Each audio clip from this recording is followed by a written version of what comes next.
Welcome students. आज हम लोग देखेंगे application of accounts. Last class में आपने समझा कि टाइप ऑफ अकाउंट्स क्या हैं, उनके रूल्स क्या हैं, हम कैसे उनको पहचानेंगे। अब यहाँ पे हम देखेंगे कि उन रूल्स का एप्लीकेशन कैसे किया जाएगा। तो एप्लीकेशन करने के लिए ये एक पॉइंट है जिसको आप ध्यान में रखेंगे, तभी हमारा काम होगा। Effect on business.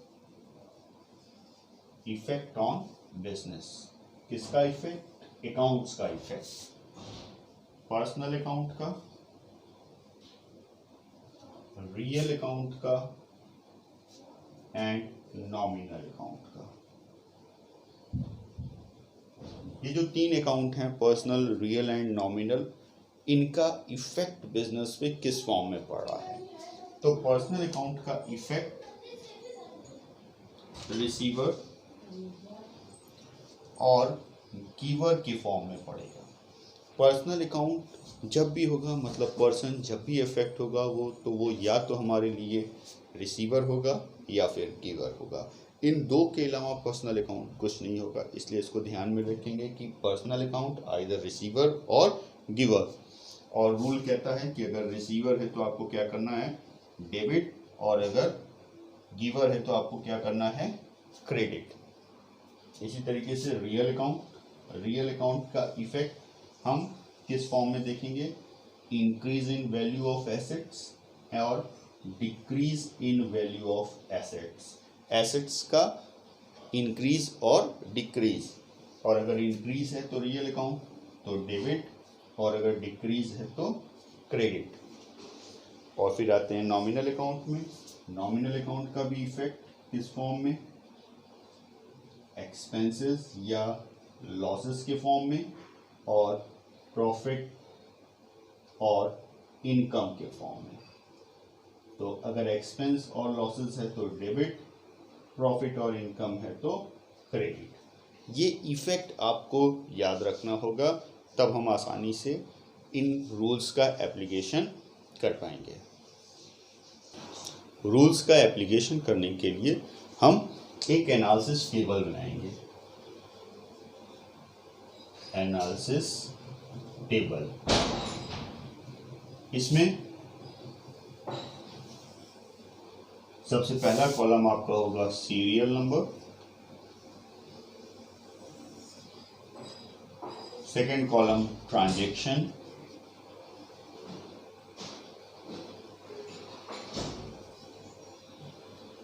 Next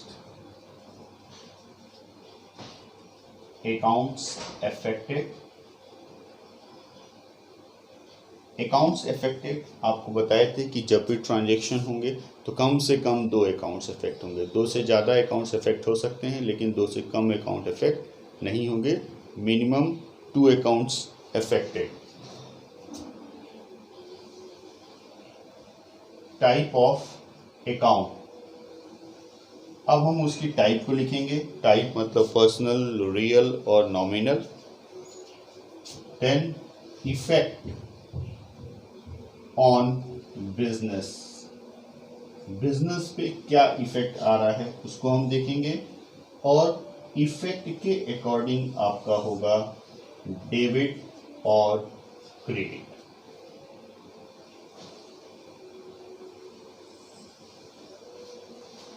debit और क्रेडिट जब आपको मिल जाएगा, तब उसके बेस पे हम लिखते हैं journal entry.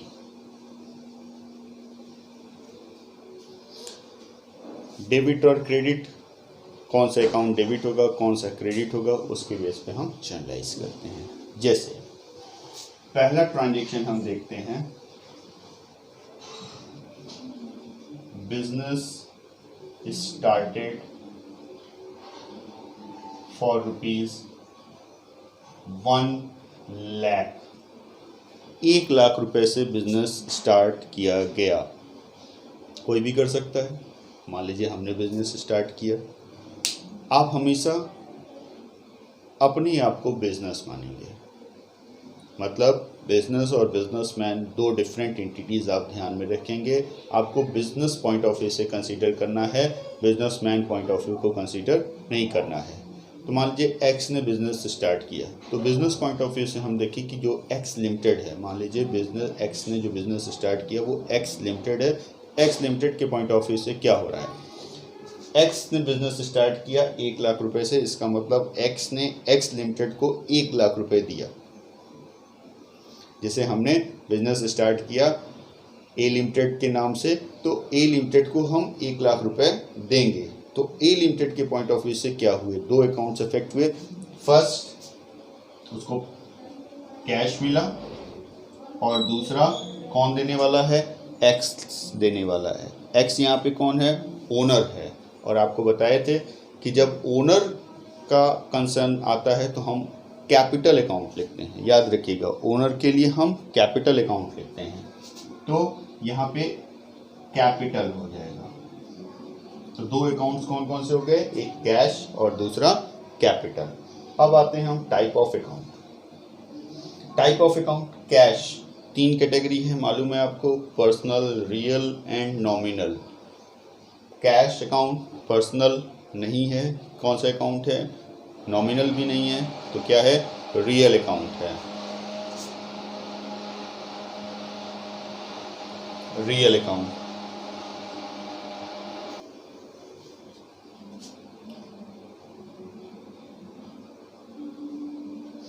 Second capital.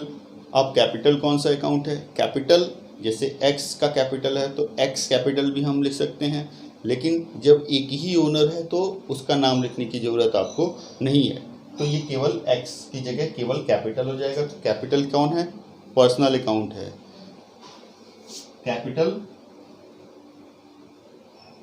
Personal account.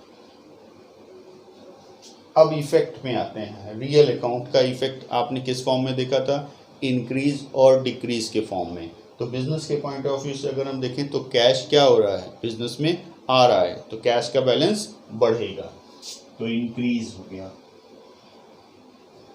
और पर्सनल अकाउंट में इफेक्ट किस फॉर्म में है, रिसीवर और गिवर के फॉर्म में है।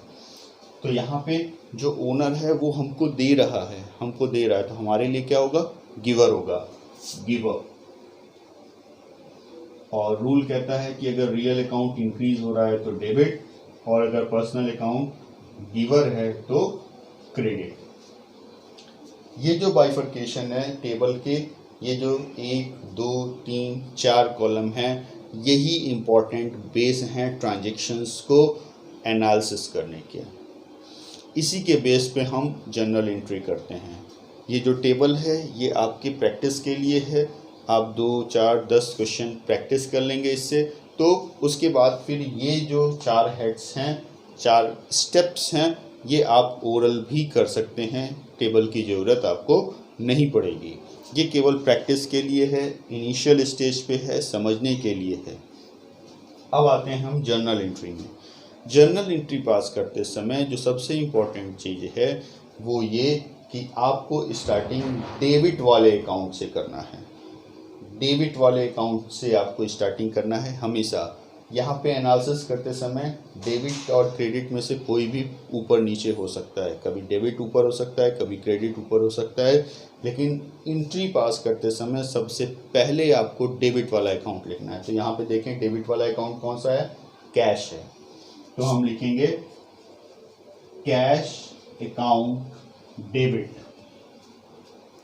अभी जनरल एंट्री का फॉर्मेट हम बाद में बताएंगे आपको, अभी ये केवल आपके प्रैक्टिस के लिए है।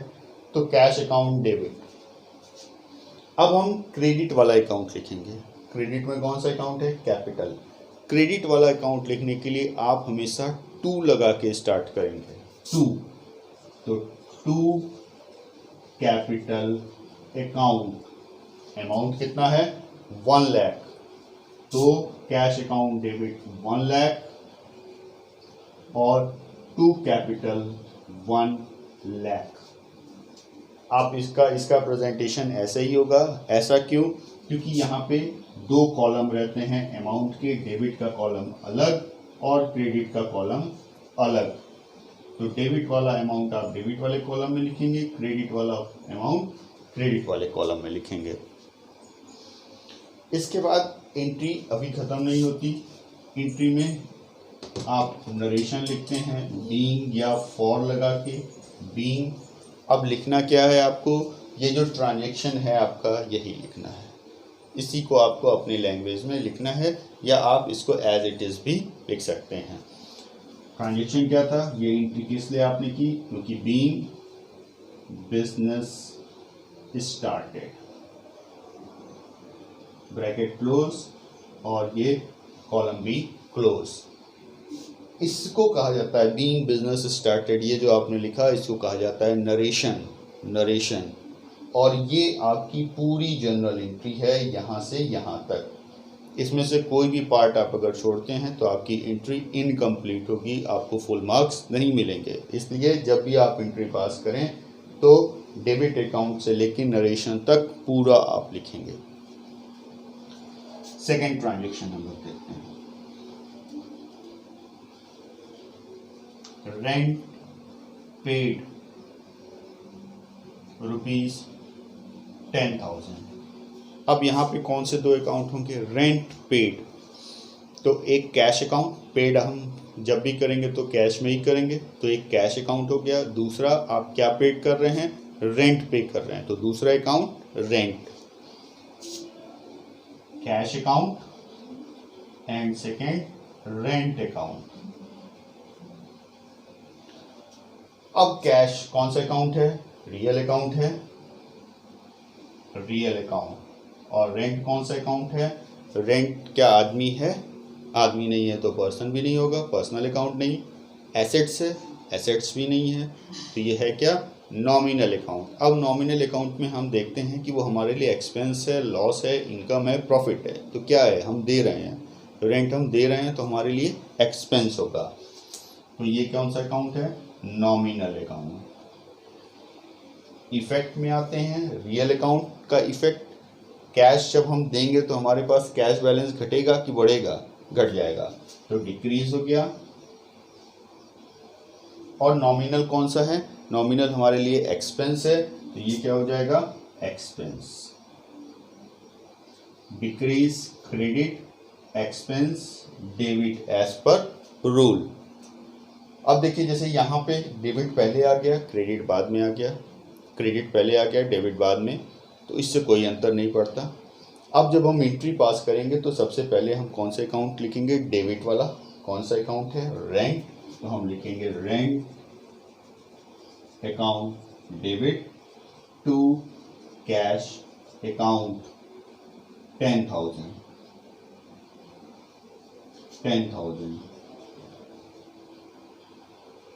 being rent paid। ये आपका ट्रांजैक्शन हो गया। अगला ट्रांजैक्शन देखते हैं हम, रेंट पेड टू मोहन ₹1,000। अब इस ट्रांजैक्शन में क्या हो रहा है, यहाँ पे इंफॉर्मेशन दी जा रही है कि रेंट जो है वो मोहन को दिया जा रहा है, कितने रुपए, ₹1,000। अब यहाँ पे कौन से दो अकाउंट इफेक्ट होंगे, तो नॉर्मली स्टूडेंट क्या करते हैं, सबसे पहले मोहन को ही इफेक्ट कर देते हैं। मोहन यहाँ पे इफेक्ट नहीं होगा। पेड हम कर रहे हैं तो पेड क्या करेंगे, कैश करेंगे, कैश अकाउंट।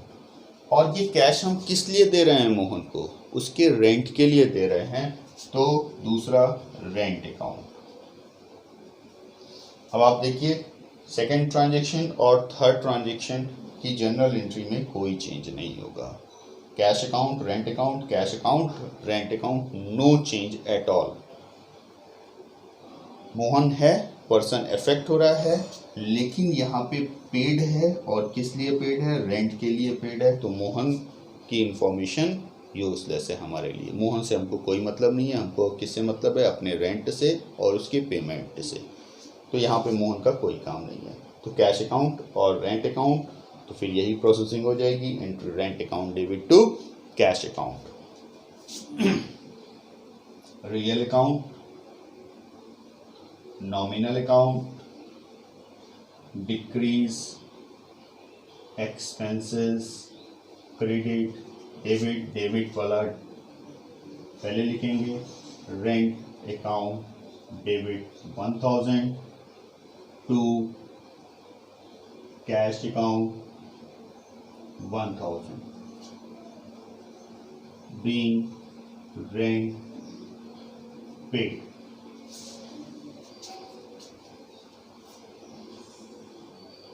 ये आप क्लोज जरूर करेंगे। जब आप फॉर्मेट बनाएंगे तो ये इस कॉलम को कहा जाता है पर्टिकुलर का कॉलम, तो ये पर्टिकुलर एंट्री के बाद जरूर क्लोज होगा, बाकी कॉलम क्लोज नहीं होंगे, ये कॉलम क्लोज होगा। नेक्स्ट हम देखते हैं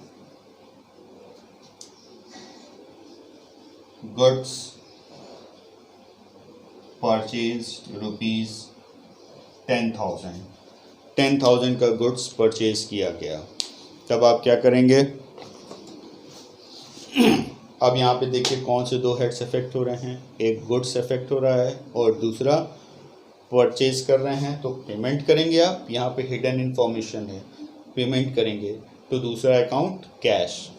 और आपको बताए थे कि जब गुड्स का परचेज और सेल होगा तो उसके लिए आप परचेज अकाउंट लिखेंगे। जब खरीदेंगे तो परचेज और गुड्स बेचेंगे तो सेल्स। तो पहला अकाउंट क्या होगा, परचेजेस अकाउंट, और दूसरा क्या होगा, cash account. Purchase account and cash account. अब परचेजेस में आते हैं तो परचेजेस कौन सा अकाउंट है, गुड्स है। गुड्स हमारे लिए एसेट्स ही है एक तरीके से, तो ये रियल अकाउंट हो गया, रियल अकाउंट। और कैश कौन सा अकाउंट है, कैश भी रियल अकाउंट है। अब अगर हम देखें तो परचेज रियल, तो जब हम गुड्स खरीदेंगे तो हमारे पास गुड्स की वैल्यू बढ़ेगी, तो ये हो गया इंक्रीज। और पेमेंट करेंगे तो कैश की वैल्यू घट जाएगी, डिक्रीज। तो increase real account increase debit, real account decrease credit. तो एंट्री होगी आपकी purchases account debit 10,000 to cash account 10,000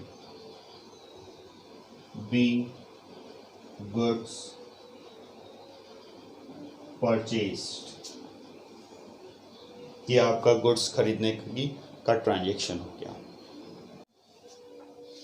next हम लोग देखेंगे फिफ्थ, गुड्स परचेज था, अब हो जाएगा goods purchased from Hari on credit rupees 10,000। अब यहाँ पे हरी से गुड्स खरीदा जा रहा है, ऑन क्रेडिट उधार खरीदा जा रहा है। तो यहाँ पे दो अकाउंट्स कौन कौन से इफेक्ट होंगे, हरी क्योंकि उधार बेच रहा है तो यहाँ पे हरी इफेक्ट हो रहा है, हरी से हमको मतलब है, हरी क्रेडिट हो गया, हरी सेकंड क्या खरीद रहे हैं, गुड्स खरीद रहे हैं। गुड्स के लिए हम परचेज और सेल्स लिखते हैं, खरीद रहे हैं इसलिए परचेजर्स अकाउंट हो गया। हरी के साथ आप अकाउंट नहीं लगाएंगे, ऐसा क्यों, हरी पर्सनल अकाउंट है। और जब भी नेचुरल पर्सन, तीन कैटेगरी आपको बताए थे, natural, artificial and representative. Natural person के साथ आप अकाउंट नहीं लगाएंगे, नाम है तो आप उसके साथ अकाउंट नहीं लगाएंगे, आप लगाना चाहते हैं तो अपॉस्ट्रोफी एस लगा के लिखेंगे या नहीं लिखेंगे। तो हरी कौन सा अकाउंट है, पर्सनल अकाउंट है। परचेजेस कौन सा अकाउंट है, रियल अकाउंट है। हरी पर्सनल, तो पर्सनल में हम क्या देखते हैं, रिसीवर और गिवर, तो ये हमको दे रहा है इसलिए गिवर और क्रेडिट हो गया। रियल एसेट्स, गुड्स की वैल्यू बढ़ेगी हमारे लिए, तो ये इंक्रीज होगा इसलिए डेबिट। अब एंट्री में आते हैं तो जो डेबिट में है मतलब परचेज अकाउंट, उसको आप पहले लिखेंगे, purchasers account debit to Hari credit वाला, Hari 10,000 being goods purchased from Hari on credit, ये आप नरेशन में लिखेंगे कि हरी से उधार हमने खरीदा।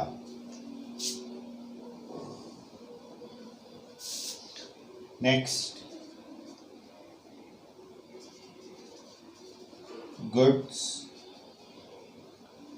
परचेज्ड फ्रॉम हरी ₹10,000।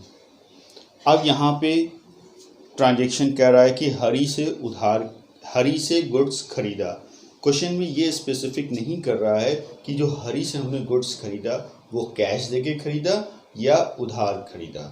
तो अब आप क्या करेंगे, यहाँ पे आप एज्यूम कर लेंगे कि जब पर्सन का नाम आएगा ट्रांजैक्शन में, परचेज और सेल्स के ट्रांजैक्शन में किसी पर्सन का नाम आ रहा है और स्पेसिफाई नहीं करता है कि वो कैश ट्रांजैक्शन है या क्रेडिट ट्रांजैक्शन है, तो वो आप क्रेडिट ट्रांजैक्शन मानेंगे।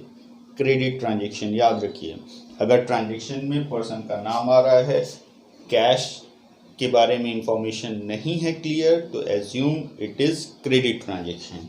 तो क्रेडिट ट्रांजैक्शन है मतलब यहाँ पे इसके पहले वाले ट्रांजैक्शन में ऑन क्रेडिट लिखा है तो क्रेडिट था, यहाँ पे ऑन क्रेडिट नहीं लिखा है लेकिन हरी लिखा है, इसलिए भी ये क्रेडिट ट्रांजैक्शन है। तो यही दो अकाउंट इफेक्ट हो जाएंगे, Hari and purchases account. Personal account, real account, giver, increase, credit, debit, purchases account debit to Hari 10,000 being goods purchased from Hari. तो इस ट्रांजैक्शन में या इस तरीके के ट्रांजैक्शन में जहाँ पे गुड्स या एसेट्स खरीदा या बेचा जा रहा होगा और किसी पर्सन का नाम आता है, क्लियर इन्फॉर्मेशन नहीं है कि कैश है या क्रेडिट है, तो आप उसको मान लेंगे ये क्रेडिट ट्रांजैक्शन है। Next, goods sold to Mohan ₹5,000। Mohan को 5,000 का गुड्स सेल किया गया।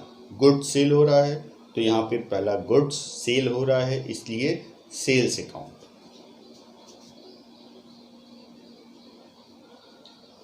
दूसरा, ये सेल्स क्रेडिट हो रहा है, क्यों? क्योंकि अभी आपने समझा था कि जब गुड्स के ट्रांजैक्शन में किसी पर्सन का नाम आए और स्पेसिफिक ना हो कि कैश है या क्रेडिट, तो आप उसको क्या मानेंगे? क्रेडिट मानेंगे। तो second account is Mohan. Type of account, sales, real account, Mohan personal account. Effect, real का इफेक्ट इंक्रीज और डिक्रीज में, जब हम गुड्स सेल करेंगे तो गुड्स की वैल्यू हमारे पास कम हो जाएगी। Decrease, decrease debit.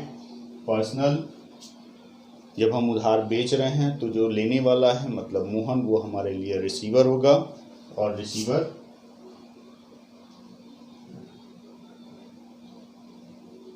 डेबिट।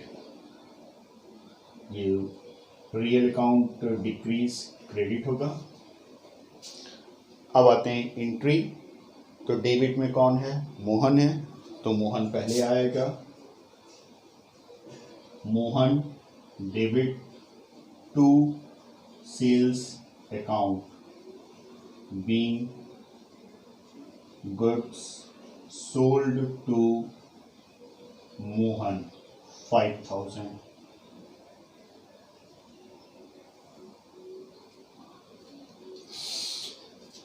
अगला ट्रांजैक्शन देखते हैं। Machinery purchase ₹10,000। 10,000 की मशीनरी आपने खरीदी, मशीनरी एसेट्स है, तो यहाँ पे इस एसेट्स का नाम आप लिखेंगे। एसेट्स जब भी आप खरीदेंगे और बेचेंगे तो एसेट्स का नाम लिखेंगे।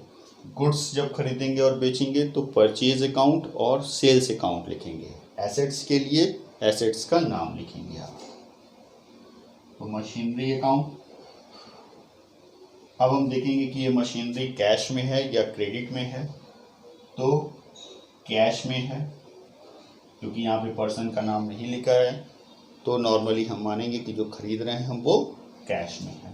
तो मशीनरी रियल अकाउंट, कैश भी रियल अकाउंट। इफेक्ट, मशीनरी हमारे पास आएगी, खरीद रहे हैं तो आएगी, तो वैल्यू बढ़ेगी, इंक्रीज डेबिट, और कैश हमारे पास से जाएगा, decrease credit.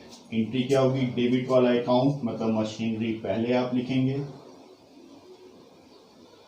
Machinery account debit to cash account 10,000 being machinery purchase। अगला ट्रांजेक्शन देखते हैं,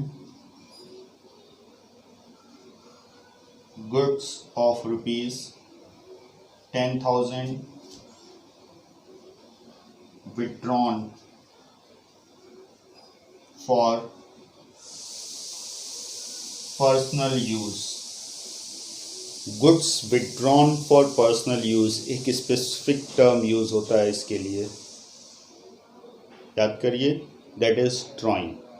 ड्राइंग, जब पर्सनल यूज़ के लिए गुड्स विड्रॉ किया जाता है तो उसको हम ड्राइंग कहते हैं। तो एक अकाउंट हो गया ड्राइंग, और ये करेगा कौन, ओनर करता है। ओनर के लिए दे रहा है तो कैपिटल, निकाल रहा है तो ड्राइंग, पर्सनल यूज़ के लिए तो ड्राइंग। दूसरा क्या निकाल रहा है, गुड्स निकाल रहा है, तो आप लिखेंगे गुड्स के लिए परचेजेस अकाउंट। ध्यान रखिएगा कि जब पार्टनर गुड्स विड्रॉ करेगा तो हम परचेज अकाउंट को लिख के एडजस्टमेंट करेंगे, इसलिए परचेज, ये एडजस्टमेंट है एक तरीके से गुड्स का, तो इसलिए हम यहाँ पे परचेज लिखेंगे। ड्राइंग कौन सा अकाउंट है, पर्सनल अकाउंट है। पर्सनल अकाउंट है तो अब हम देखेंगे कि हमसे ले रहा है या दे रहा है, तो विड्रॉ कर रहा है, हम बिजनेस हैं, हमसे कोई विड्रॉ कर रहा है, मतलब एक तरीके से हम उसको दे रहे हैं। तो दे रहे हैं तो दे रहे हैं तो रिसीवर वो है वो हमारे लिए, और रिसीवर डेबिट होगा।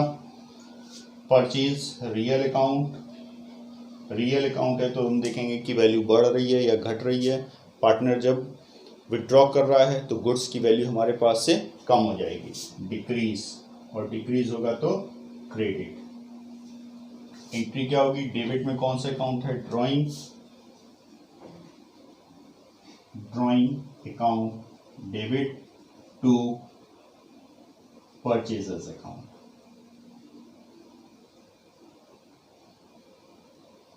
$10,000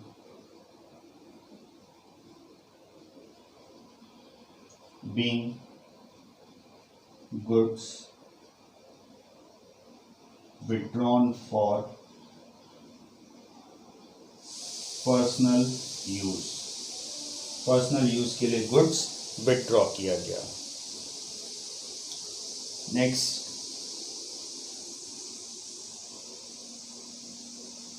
कमीशन रिसीव्ड फ्रॉम मोहन। अब कमीशन मोहन से मिल रहा है तो कमीशन किस फॉर्म में मिलेगा, कैश के फॉर्म में मिलेगा। कमीशन अकाउंट और दूसरा कैश अकाउंट। कमीशन कौन सा अकाउंट है, पर्सनल नहीं है, रियल नहीं है, तो क्या बचता है, नॉमिनल अकाउंट। अब नॉमिनल अकाउंट है तो हम देखेंगे कि हमारे लिए क्या है, रिसीव्ड हो रहा है तो ये हमारे लिए इनकम हो गई, इनकम होगी तो credit. Cash account real account, real account दे रहा है तो हमारे पास बढ़ेगा इंक्रीज डेबिट। डेबिट वाले को एंट्री में हम पहले लिखेंगे तो cash account debit to commission received account being commission received.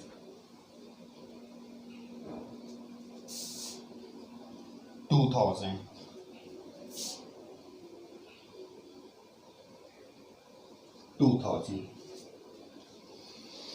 एक और ट्रांजेक्शन देखते हैं। ₹5,000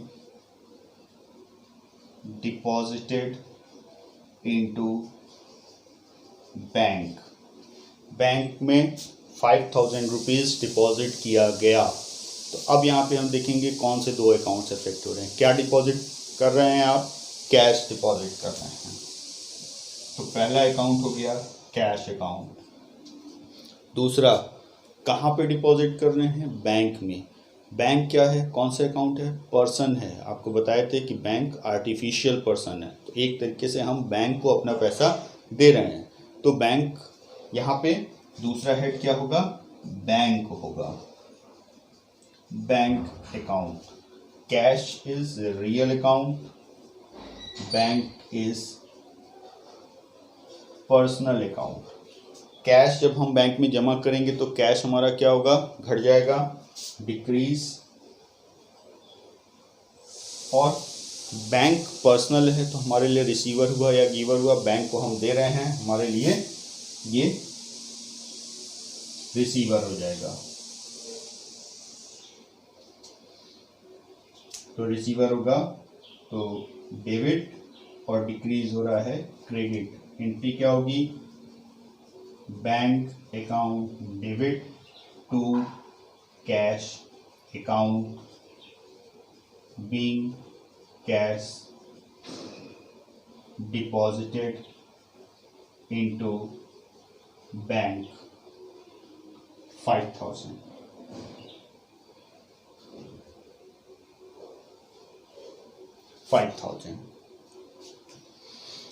तो ये आपने देखा कि डिफरेंट कंडीशंस में एंट्री आप क्या पास करेंगे, कैसे पास करेंगे।